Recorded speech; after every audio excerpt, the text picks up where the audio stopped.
Simak dan pahami apa yang dimaksud kata-kata di bawah ini melalui nalar logika dan hati. Nusantara lama Indonesia terdahulu pernah mengalami kejayaan hingga menguasai 3/4 muka bumi. Ajaran yang mewarnai daratan India melahirkan 3 ajaran di sana: Buddha, Hindu dan Jaina. Kejayaan itu akan segera kembali dengan fakta akademik telah kajian pendekatan saintis atau keilmuan terukur sebagai berikut. Masa depan hanya bisa menjadi masa depan dari masa lalunya sendiri jika ia memiliki identitas. Bentuk prinsip homogenitas kausalitas struktural antara masa depan dan masa lalu harus dibenarkan. Kemiripan masa depan dari koneksi ini dengan koneksi yang diamati di masa lalu tergantung pada induksi, yang akan membuat beberapa prosedur induktif selalu mungkin. Induksi memungkinkan seseorang untuk menyimpulkan bahwa efek A2 disebabkan oleh penyebab A2 karena koneksi antara efek A1 dan penyebab A1 telah diamati berulang kali di masa lalu. Induksi harus dilakukan melalui imajinasi. Seseorang tidak membuat referensi induktif melalui alasan a priori, tetapi melalui langkah imajinatif secara otomatis diambil oleh pikiran. Semakin dekat masa depan dengan titik persimpangan dengan masa lalunya, semakin besar kesamaan yang terlibat di masa depan. Hasil dari kebiasaan adalah kepercayaan, yang disebut insting, dan ini jauh lebih kuat daripada imajinasi. Pengetahuan diciptakan oleh dugaan dan kritik. Peran utama pengamatan dan percobaan dalam sains adalah dalam upaya untuk membantah teori yang ada dalam upaya mendekati kebenaran. Sejarah adalah logika, bukan sejarah jika tidak logis atau tidak dibenarkan oleh logika dan berpikir benar. Suatu teori harus lulus oleh kritik dan sanggahan, inilah yang disebut logika. Apa itu logika ilmiah? Fahami, berkat pertolongan logika ilmiah, inilah akal budi dapat bekerja dengan lebih tepat, lebih teliti, lebih mudah dan lebih aman, manusia dalam menjalani kehidupan. Kemampuan logika alamiah manusia ada sejak lahir. Logika dibagi menjadi 2. 1. Logika alamiah adalah kinerja akal budi manusia yang berpikir secara tepat dan lurus sebelum dipengaruhi oleh keinginan-keinginan dan kecenderungan-kecenderungan yang subjektif.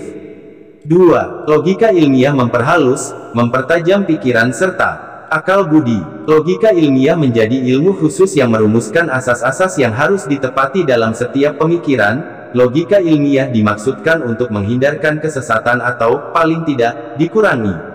Ada satu cara berpikir yang dianggap tidak saintis, yaitu logika terbalik. Apa itu logika terbalik? Logika terbalik memandang sesuatu jauh melampaui batas lahiriah, sebut saja dengan sudut pandang ruhiyah. Karena ia menggunakan kekuatan ruhiyah, kebersihan nurani, ketajaman iman, sebagai kacamatanya. Orang yang biasa menggunakan logika ini tidak semata mengandalkan akalnya yang terbatas, tapi berusaha berpikir menyambungkannya dengan yang tidak terbatas. Pencapaian kerja fikir tentang alam berdasar tafsir kitab suci, adalah upaya pencapaian usaha yang mendekati benar, asalkan kita tidak menafsirkan di atas tafsir terdahulu, agar tidak terjebak dalam pemaknaan sesaat, masuk dalam kesimpulan dangkal. Oleh karena itu, hermeneutik pada akhirnya diartikan sebagai proses mengubah sesuatu atau situasi ketidaktahuan menjadi mengerti. Benar, mengerti, memahami alam dan penciptanya untuk melakukan kerja sadar melakukan hidup sesuai hukum ketetapan jagat raya dan isinya. Pada saat ini kebenaran kitab suci yang oleh sains diakui. Kebenarannya dalam mengungkap fakta alam tengah mengalami pendistorsian melalui cara menjungkir balikan fakta kitab suci, seolah dibenturkan dengan sains. Hasil akhirnya orang tergiring masuk pada area anti-Tuhan, melalui alat sains sebagai medianya. Ini kerja propaganda, konspirasi global, yang anak panahnya difokuskan tepat pada area di mana manusia, yang sudah sejak dahulu telah berkonsep pada Yang Maha Mutlak, dengan sebutan Hyang, di masa terdahulu. Melakukan sembah kepada Hyang, dua kata menjadi satu kesatuan kalimat utuh. Sembahyang, kata ini sudah ada lama di Nusantara sebelum ada yang bernama agama. Post hoc ergo propter hoc, bahasa Latin untuk setelah ini, oleh karena itu karena ini, adalah sebuah kesesatan logis penyebab berbagai dipertanyakan, yang menyatakan sejak peristiwa Y mengikuti peristiwa X, peristiwa Y pasti disebabkan oleh peristiwa X. Hal ini sering disingkat menjadi hanya post hoc. Hal ini agak berbeda dari kesalahan, cum hoc ergo propter hoc, di mana dua hal atau peristiwa terjadi bersamaan atau urutan kronologis tidak signifikan atau tidak dikenal, juga disebut sebagai penyebab palsu, korelasi kebetulan, atau korelasi tidak sebab akibat. Post hoc adalah kesalahan yang sangat menggoda karena urutan temporal tampaknya integral kausalitas. Kesalahan terletak pada datang ke suatu kesimpulan hanya berdasarkan urutan peristiwa, daripada memperhitungkan faktor-faktor lain yang mungkin menyingkirkan sambungan peristiwa tersebut. Bentuk pola hoc fallacy post dapat dinyatakan sebagai berikut. A terjadi, maka B terjadi. Oleh karena itu, A menyebabkan B. Ketika B tidak diinginkan, pola ini sering diperluas secara terbalik. Menghindari A akan mencegah B.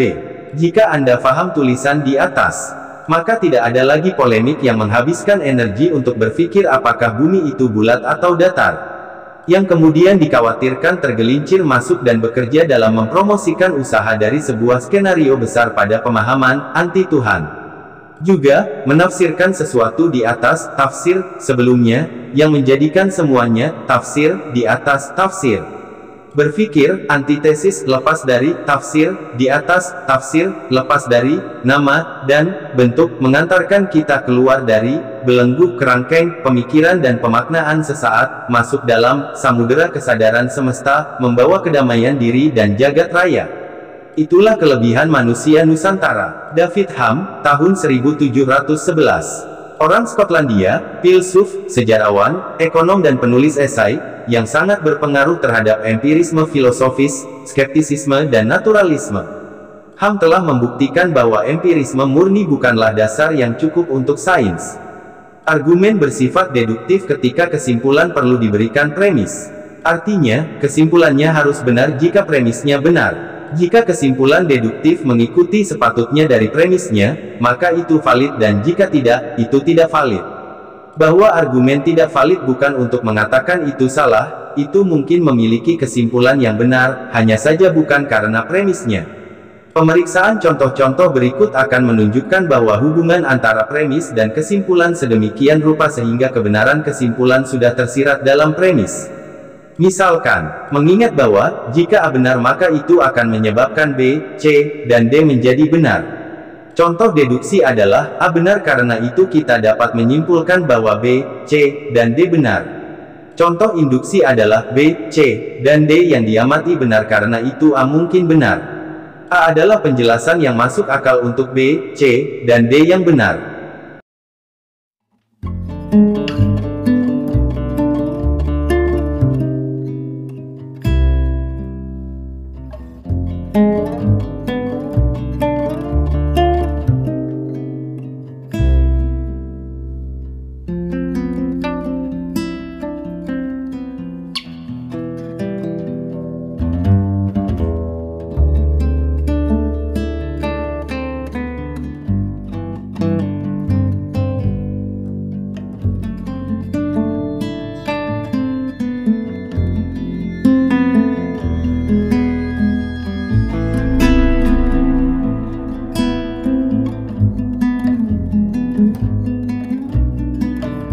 Jika di atas identik dengan catatan sejarah situs-situs di Nusantara.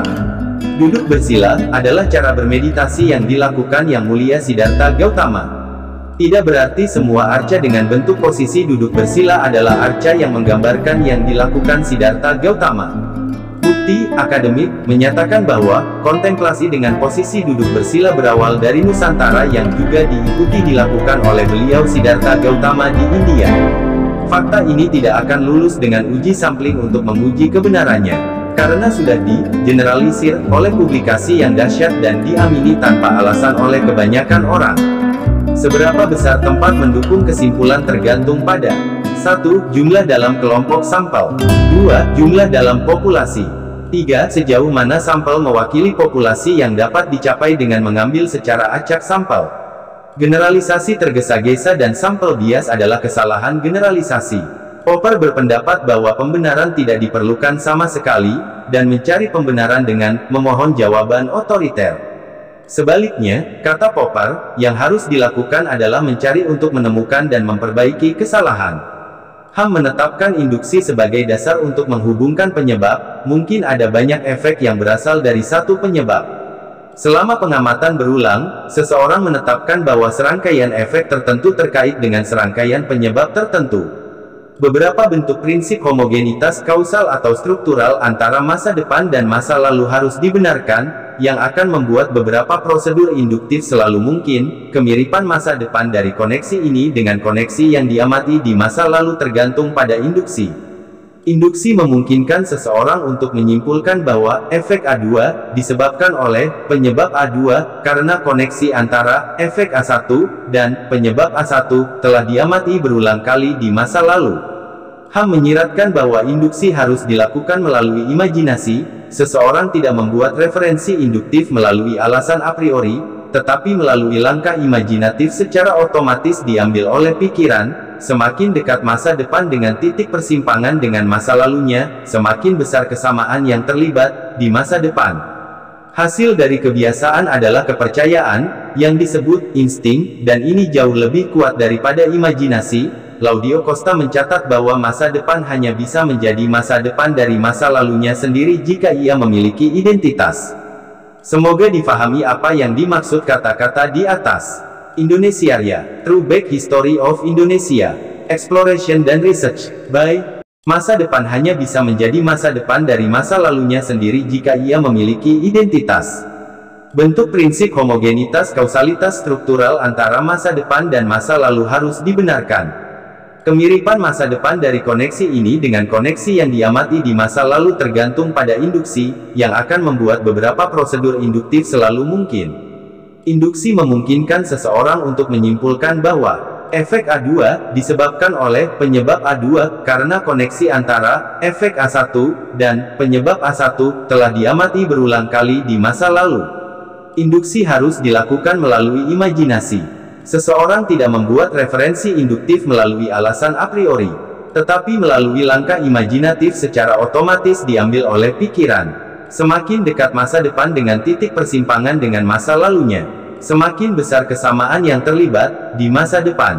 Hasil dari kebiasaan adalah kepercayaan, yang disebut insting, dan ini jauh lebih kuat daripada imajinasi.